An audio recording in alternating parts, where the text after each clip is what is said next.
Jordan Peele's follow-up to his masterly debut Get Out is a terrifying plunge into the double depths of humanity, and hidden in the movie's opening scenes and throughout the film are a stack of clues that cleverly reveal its dramatic twist ending. Yippee-ki-yay movie lovers, I'm Jan, and today I'm really excited to peel back and break down for you the many layers of the horrifying and thrilling film Us. We've got tons of Easter eggs you may have missed and hidden secrets to examine, and there will of course be spoilers, so take care if you haven't seen it yet. Let's quickly review what happened at the end of Us so we understand exactly how all the clues in the movie foreshadow and explain the final twist. The Tethered were originally created as part of an experiment to control their above-ground counterparts. When that failed, the doubles were abandoned in their underground world of tunnels. But Red, Adelaide's double, helps the Tethered rise up against the above-ground people, killing many of them and forming a human chain across the land. However, the twist we discover is that the Tethered's leader Red is actually the original Adelaide. In the 1980s fairground scene, young Adelaide encountered her double in a hall of mirrors. Adelaide's double overpowered her and took Adelaide's place with her parents above ground. In the final showdown, present-day Adelaide kills Red, burying the truth about who she really is underground forever. Or at least that's what she thinks, because her son Jason was also in the basement when Red revealed that Adelaide was originally one of the Tethered, and it seems like he may have overheard her secret, which is why he gives her a sort of strange look and pulls down his mask as they drive off in the final scene. So now we've got the ending covered, let's jump back to the movie's opening scenes where Jordan Peele laid clues for everything in the ending and the twist. The movie starts with young Adelaide watching a Hands Across America commercial, which is full of imagery and themes we'll see repeated during the film. The idea of doubles and twins is immediately brought up with the mention of 6 million people and 12 million eyes, the Twin Towers, the repeated letter G's of the Golden Gate Bridge, and the words "From Sea to Shining Sea" accompanying an image of a lighthouse which appears twice, once on the left of the screen and then immediately flipped with a mirror image to the right. And to cap it all, after the promo ends, we see a copy of young Adelaide reflected in the TV screen, sitting next to a white rabbit toy. Now that's intriguing because the advert is a huge clue to the real identity of the Tethered's leader. When young Adelaide is switched with her Tethered counterpart, her Tethered double steals her Michael Jackson Thriller t-shirt and leaves her with only her Hands Across America t-shirt.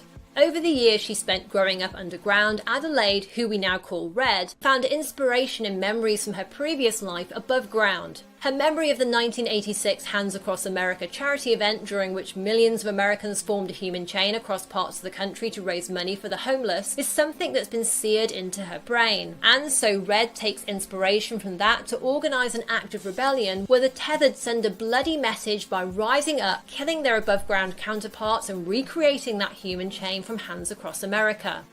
The clothes worn by the Tethered give their group the feeling of a cult or escaped prisoners, which in a way they are. And Red, who designed these outfits, took inspiration from several classic horror and cultural icons from the time prior to 1986, when she was still above ground. The red workwear jumpsuits and the single gloves worn by the doppelgangers are a nod to Michael Jackson's Thriller video, as well as his custom of donning a glove on just one hand. Their outfits also evoke Michael Myers' overalls in the Halloween movies, and likewise their gloves are a shout out to Freddy Krueger's look in the Nightmare on Elm Street series, a VHS tape of which you can see by the TV set at the start of Peele's film, which is doubly fitting as it's one of the director's favourite horrors. Another of those VHS tapes by the TV is the mid-80s horror film Chud, which hints nicely at how Us will end because, as well as featuring monsters living beneath the streets who eventually emerge above ground, Chud also includes a government cover-up and, interestingly for Peele's movie, people who go missing. By the way, the idea of conspiracies also pops up early on in Us, when Zora says the government uses fluoride in water to control people's minds. Not only is this a pointer to the failed experiment revealed at the end of this movie, but it may also be a little shout out to the movie Doctor Strangelove, especially given Jordan Peele's love of Stanley Kubrick films like The Shining. Another key detail to understand the film's ending is the constant repetition of the number 11. In the very first scene, there's a news and weather promo, all on 7 at 11. There's the prize young Adelaide chooses at the fairground. "I want number 11, she tells her dad. There's the alarm clock that hits 11 minutes past 11 shortly before the Wilsons' doubles turn up and wreak havoc. And those same numbers are on the roof of the ambulance as it drives away at the end of the film. And importantly, a man with a Jeremiah 11:11 sign pops up by the beach in the past and the present. The man with the sign is a harbinger of doom, as you can tell from his biblical verse. Therefore, this is what the Lord says: I will bring on them a disaster they cannot escape. Although they cry out to me, I will not listen to them. This biblical warning precedes Adelaide's traumatic experiences in both the past and the present. What's intriguing for this movie, though, is that this particular chapter of the Bible is all about how God's people have forgotten their own history, where they come from, and the commitment and promises they made to get where they are. All of which ties in nicely with the way Adelaide tries to bury the memory of what happened in 1986, as she wants to forget how she ended up where she is today. In other words, she's desperately trying to avoid confronting the fact that she's a doppelganger who used violence to replace the original Adelaide, and now she's terrified what consequences her actions back then might have for herself and her family today if she returns to the scene of her original crime.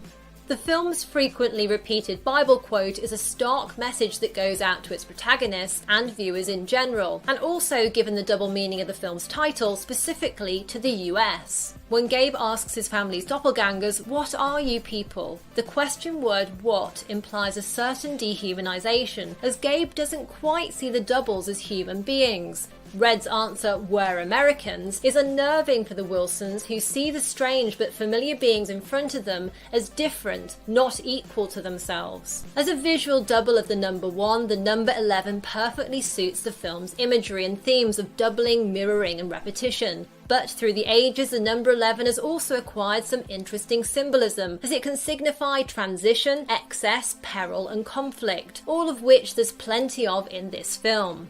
And it can also symbolise sin and repentance, which seems very fitting given that this movie suggests that we need to take a long, hard look at ourselves to find the source of our individual and collective problems, rather than constantly be rushing to blame other people or groups for our self-inflicted disasters. That is, we are our own worst enemies.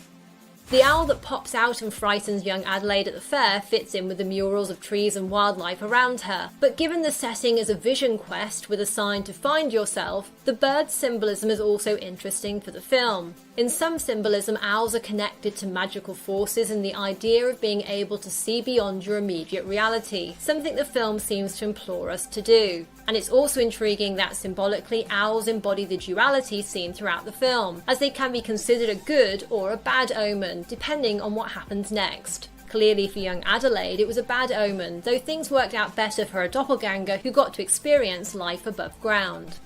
Inside the Hall of Mirrors, young Adelaide starts whistling the tune to the nursery rhyme Itsy Bitsy Spider, but then her clone takes over whistling it too. The nursery rhyme is about a spider climbing up a drain pipe before being flushed down again when it rains, and then when the sun comes out and dries away the rain, the spider is able to finally emerge from below. The lyrics match exactly how young Adelaide's clone comes up to the surface, then drags Adelaide back down below, before returning to the surface to take young Adelaide's place in the world above ground. Years later, Red finally has her moment and comes up to the surface for the untethering. And that final emergence from below by Red is foreshadowed in the scene at the holiday home where present-day Adelaide spots a tiny little spider creeping out from below a bigger toy spider on the coffee table. The cages of rabbits gradually revealed during the film's opening credits are another fascinating detail that point to the film's final twist. Peele moves quickly from an image of young Adelaide's horrified face at seeing her double for the first time and cuts straight to a close-up of a caged rabbit's face, indicating young Adelaide's ultimate fate of being caged underground with the tethered, who like rabbits have been living in tunnels and were used for experiments. The flashback to young Adelaide and her parents at the doctor's after her traumatic Hall of Mirrors experience is another vital clue to the film's body swap twist. Two details are particularly crucial. First, Adelaide has been acting differently to her usual self and she doesn't speak. And secondly, there's her mother's words, "I just want my little girl back."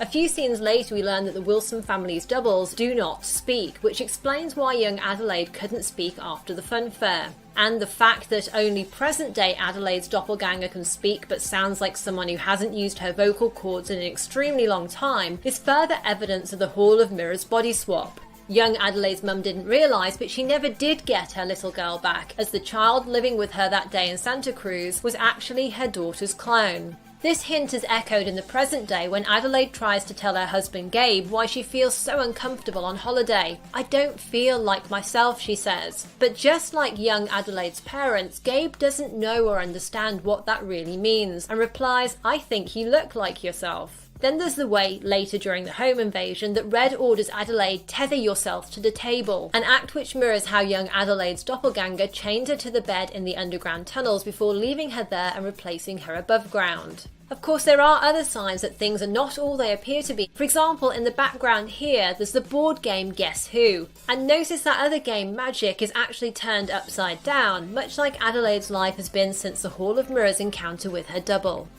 Peele's film begins by showing us how we like to think of ourselves, the good Samaritans of the Hands Across America promo, and ends by exposing our shadowy side which we so often prefer to keep hidden both from ourselves and the rest of the world. Essentially, Us is a film about society's hypocrisy, the everyday violence of our privileges and power, as well as issues such as class, race, xenophobia, and general fear of the other, as well as the way so many choose to ignore the ties that bind us and look instead to sow seeds of division, keeping others down in order to raise themselves up, in a constant game of whack-a-mole, a game we see young Adelaide's dad playing as she wanders off, soon to be lost to her parents forever. Now, did you catch any other details in Us, and do you have any theories about the ending? Let me know in the comments below. Coming up, I'll have new videos on Pet Sematary and Chilling Adventures of Sabrina, so if you enjoy deep dives into your favourite horrors, be sure to subscribe and hit the bell to get all my new videos. Tap left for my theory on how Us and Get Out are connected, or tap right for another video you're sure to like. Thanks for watching and see you next time. Yippee-ki-yay, movie lovers!